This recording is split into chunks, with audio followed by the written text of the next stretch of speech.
It's that time again. Do you see that? Right there? That's what we don't want. I could buy a new starter. I could also weld it back on.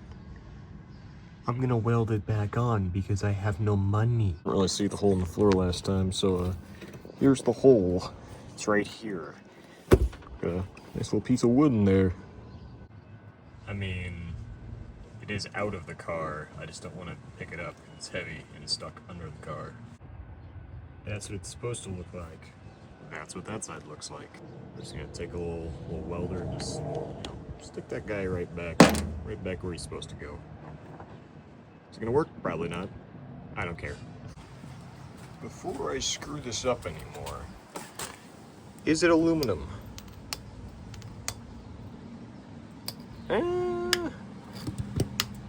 That's not. This is.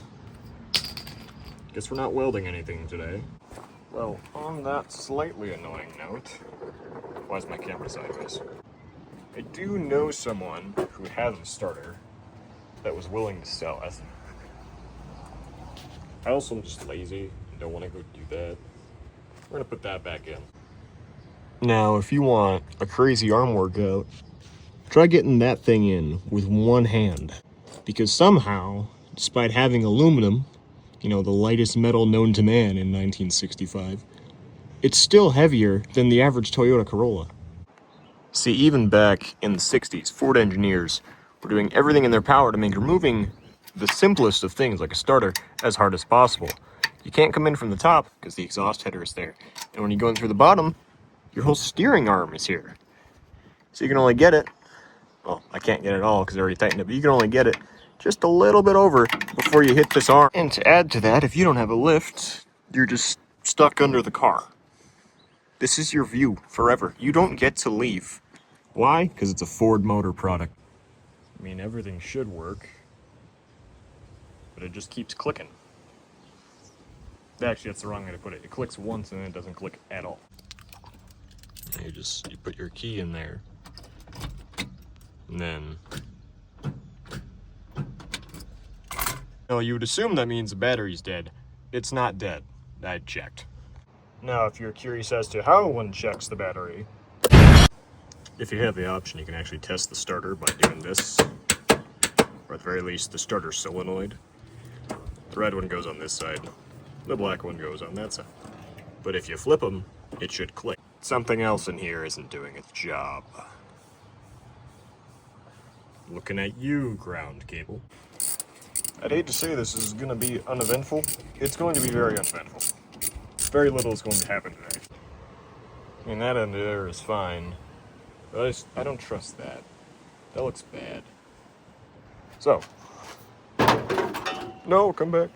Obviously this is too long, so I'll cut it to the correct length and I'll throw that on there. I have a new clamp in the car, so basically everything I need is here.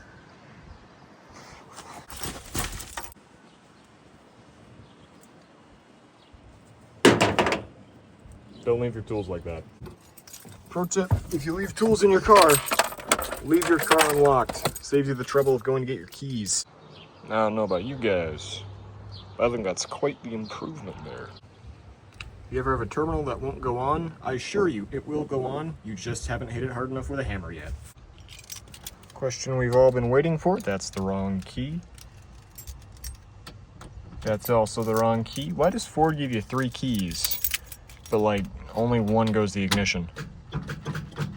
Nothing changed! Woo! Unfortunately, that really only leaves one variable left. And it's this guy.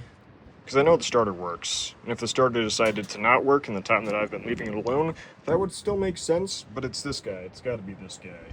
Surely, that's the problem. It can't be the starter that I took apart and fixed. No. We're gonna try something here. If that starter moves, then something's up. Alright, it's not moving. It's this little. So now that I know that it's this guy, I can just go buy a new one. Which I probably should have, because, I mean, I don't really trust this. I don't trust this. I don't trust that. It clicks and make you think it's supposed to work, but clearly it's not working. You know what else I've noticed is that this has a drain plug on it. The old radiator did not have that. That's nice. Speaking of things that are draining, oil plug and transmission. They're draining. They shouldn't be. I don't care. They're not losing enough oil for me to care. That's been sitting there for like a month. Part of that puddle was the old oil too, so, you know. It's a Ford. It's 60 years old. It's fine. We're not gonna worry about it. I'm just gonna go to the store, see if there's one there. O'Reilly's, AutoZone, wherever. They might have one.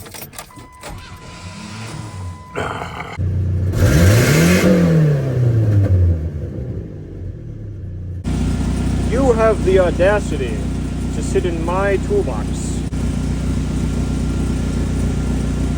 Gone forever.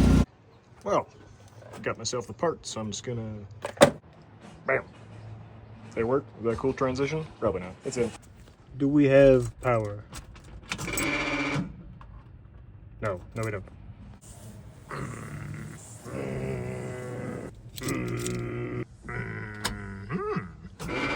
Nothing.